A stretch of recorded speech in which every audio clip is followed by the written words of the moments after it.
하나님 말씀 신명기 17장 17절 말씀을 보겠습니다. 구약 성경 289쪽입니다.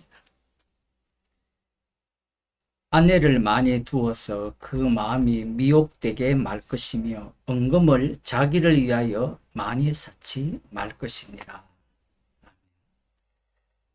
왕은 군마도 많이 두어서도 안 되고 아내를 많이 두어서도 안 되고 은금을 자기를 위하여 쌓지 말아야 합니다. 이런 조건으로 왕이 되어라고 하면 누가 왕이 되고 싶겠어요?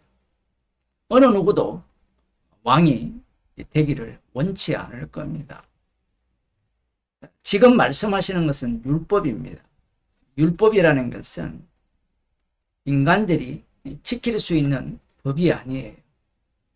하나님이 주신 율법은요, 하나님만 지킬 수 있습니다. 인간이 만든 법은 인간이 지킬 수 있지 개가 못 지키잖아요. 개 똥을 아무데나 못 누게 한다고 해서 개가 충성하고 아무 곳에나 안 누는 그런 경우는 없잖아요. 사람이 일일이 다 치워줘야 되고. 율법도 마찬가지입니다. 하나님이 주셨기 때문에 인간이 지킬 수 없습니다. 그러면 인간이 못 지킬 율법을 왜 주셨느냐? 율법 자체는 그리스도를 증거해요. 예수님에 대해서 증거합니다. 그럴 것 같으면 처음부터 예수님을 증거하면 안 됩니까? 안 돼요. 왜냐하면 율법을 주셔야만 그리스도의 의미가 살아납니다. 율법을 주심으로 말미암아 인간의 탐심이 드러나게 돼 있어요. 이스라엘 백성들이 왕을 요구했죠. 왕을 요구하고 하나님께서 사울 왕을 주셨지만 사울 왕을 폐하시고 다윗을 왕으로 세우셨습니다. 그러면 다윗 언약에 의해서 그 다음에 태어난 이 하나님의 아들로 명명되어지는 솔로몬 왕은 제대로 된 왕이어야 되지 않느냐, 이런 생각을 갖게 될지 모르지만 이 솔로몬이 좀 괜찮은 왕처럼 보였습니다. 기본 산당에서 1000번제를 드렸죠. 원래는 율법대로 의하면요, 하나님이 정하신 곳에서 제사를 드려야 돼요. 그러면 기본 산당에서 드렸음에도 불구하고 하나님께서 왜 꿈에 나타나셔서 축복을 내주시느냐? 죄가 더한 곳에 은혜가 넘치기 때문에 그래요. 솔로몬이 이렇게 이야기합니다. 자기는 아이라 출입할 줄 알지 못한다, 이렇게 말을 해요. 예수님이 어린아이와 같지 않으면 천국에 못 들어간다 하셨죠. 마치 솔로몬이 그런 모습을 보입니다.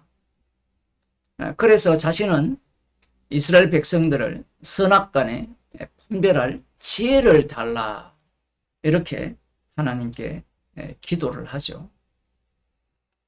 왕의 역할은 최종 재판관이기 때문에 하나님의 백성에 대해서 율법을 따라서 선악간에 판결을 해야 되기 때문에 지혜를 달라고 했습니다. 그러자 하나님이 굉장히 기뻐하셔서 기본적으로 왕이라면 부와 권세를 원하겠죠. 하나님께서 그걸 아셨거든요. 자신이 왕이 되었을 때는 사울 왕처럼 부와 권세, 힘을 원하거든요. 그런데 솔로몬은 지혜를 달라고 해서 하나님께서 지혜를 주시면서 거기에 꽃배기로 부와 영광도 함께 주셨습니다. 이런 걸 보고 또 교인들이 흉내를 내죠. 하나님, 저에게 지혜를 주세요. 그 배후에는 뭐가 있습니까? 돈도 주시고 권력도 주시고. 하나님을 뭘로 보는 겁니까? 다 알고 계세요, 그걸. 그런데 문제가 발생합니다. 이 지혜로 인하여서 많은 칭송이 따르게 되고 그와 함께 부가 등달아오게 되죠. 그러자 이 솔로몬의 마음이 바뀌기 시작합니다. 열왕기상 11장을 볼까요? 10장 11장에 나오는데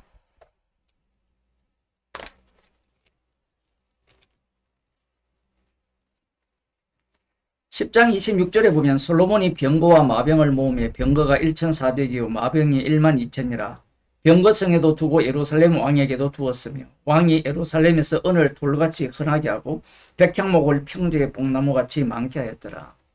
은을 흔하게 했어요. 내탕고가 든든해야 왕권을 제대로 이렇게 행세할 수가 있어요. 비자금이 많아야 되거든요. 비자금이 많아야 그 돈으로 사람들을 이리저리 요리를 할 수 있거든요. 11장을 보면 솔로몬 왕이 바로의 딸 외에 이방의 많은 여인을 사랑하였으니 솔로몬이 여자를 사랑했다. 뭐 그렇게도 볼 수 있는데 이 여자를 사랑했다, 여인을 사랑했다라는 것을 다르게 표현하면 여인이 갖고 있는 그 부와 권력이에요. 그 애굽의 부와 권력, 그것을 솔로몬 손아귀로 다 집어넣는 겁니다. 모압, 암몬, 에돔, 시돈, 헷, 그들의 결혼 정책이죠. 결혼 정책을 펴서 그들과 전략적 관계를 맺고 그리고 경제적으로 엄청난 이익을 얻는, 그러면서 군사적으로 강력한 국가를 만들어내는 그러한 나라를 솔로몬 왕이 꿈꾼 겁니다. 우리가 앞서도 얘기했지만 이해가 안 되는 것이, 하나님께서 지혜를 주셨다면 솔로몬이 제대로 된 이 정책을 해야 되지 않느냐 이렇게 생각할지 모르지만 고린도전서에 보면요, 성령의 은사를 받았는데 분명히 성령의 은사거든요. 그 성령의 은사를 어떻게 사용합니까? 자신의 영광과 자신의 자랑거리를 남을 무시하는 것으로 사용하죠. 마찬가지입니다. 솔로몬은 오늘 본문에 17장 17절에 나오는 여인을 많이 두지 말라, 그 여인으로 인하여서 미혹당한다. 사실은 여기에서 나오는 여인은 이방 여인이 아니거든요. 그런데 신명기에서 나오는 이 말씀이 뒤로 넘어가게 되면 이 율법과 엮여가지고 이방 여인과 연결이 돼요.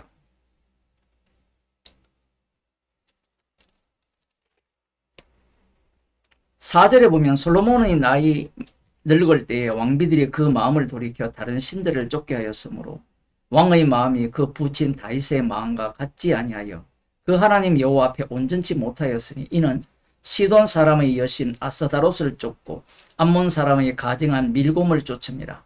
솔로몬이 여호와의 눈앞에서 악을 행하여 그 부친 다윗이 여호와를 온전히 쫓은 같이 쫓지 아니하고 모압의 가증한 그모스를 위하여 예루살렘 앞 산에 산당을 지었고 또 암몬 자손의 가증한 몰록을 위하여 그와 같이 하였으며 저가 또 이족 후비들을 위하여 다 그와 같이 한지라. 저희가 자기의 신들에게 분향하며 제사하였더라. 솔로몬이 마음을 돌이켜 이스라엘 하나님 여호와를 떠남으로 여호와께서 저에게 진노하시니라. 결국 솔로몬은 이방 여인을 사랑하였고 그 사랑의 그 배후에는 힘과 권력, 부 이런 것들이 깔려 있어서 최종적으로는 이 여인들에 의해서 미혹을 당하여서 예루살렘 성, 오직 여호와 하나님이 유일한 하나님이라고 명명되어지는 그 예루살렘 성 전체를 우상의 전당으로 만들었어요. 사도행전에 나오는 아테네 같은 도시로 만든 겁니다. 이 일로 인하여서 이스라엘은 남과 북으로 나누어지고요. 이 일의 이 근은 이거 우상숭배죠. 이방 여인과 결혼하고 우상숭배로 인하여서 북이스라엘이 BC 722년에 아스리아 제국에 의해서 멸망당하고 남유다도 BC 586년에 바빌론에 의해서 멸망당하게 됩니다. 그 멸망당한 이후에 이 포로에서 돌아오는데 이 느헤미야가 누누이 부탁을 한 내용이 지금 이 내용입니다. 이 본문을 그대로 인용을 하거든요. 13장 25절에 보면 25절입니다. 내가 책망하고 23절부터 보겠습니다. 그때에 내가 또 본즉 유다 사람이 아스돗과 암몬과 모압 여인을 취하여 아내를 삼았는데 그 자녀가 아스돗 방언을 절반쯤은 하여도 유다 방언은 못하니 그 하는 말이 각 족속의 방언이므로 70년 동안 포로로 잡혀갔다 돌아왔고요. 이후에 돌아온 이후에도 여전히 이 페르시아 제국의 지배를 받고 있거든요. 그런 상황에서 지금 이방 여인과 결혼한 게 무엇이 문제냐라고 생각되어질지 모르지만 지금 이 일 때문에 멸망당했거든요. 그래서 지금 느헤미야가 책망하고 저주하며 두 사람을 때리고 그 머리털을 뽑고 이르되 너희는 너희 딸들로 저희 아들들에게 주지 말고 너희 아들들이나 너희를 위하여 저희 딸을 데려오지 않겠다고 하나님을 가리켜 맹세하라고 또 이르기를 옛적에 이스라엘 왕 솔로몬이 이 일로 범죄하지 아니하였느냐. 저는 열국 중에 비길 왕이 없이 하나님의 사랑을 입은 자라. 하나님이 저로 왕을 삼아 온 이스라엘을 다스리게 하였으나 이방 여인이 저로 범죄케 하였나니 너희가 이방 여인을 취하여 크게 악을 행하여 우리 하나님께 범죄하는 것을 우리가 어찌 용납하겠느냐. 이 느헤미야 입장에서는 솔로몬에게 책임을 짓는 게 아니죠. 지금 이 말하는 투를 보세요. 누가 유혹을 했다는 거예요? 이방 여인이 저로 범죄케 하였다라는 거예요.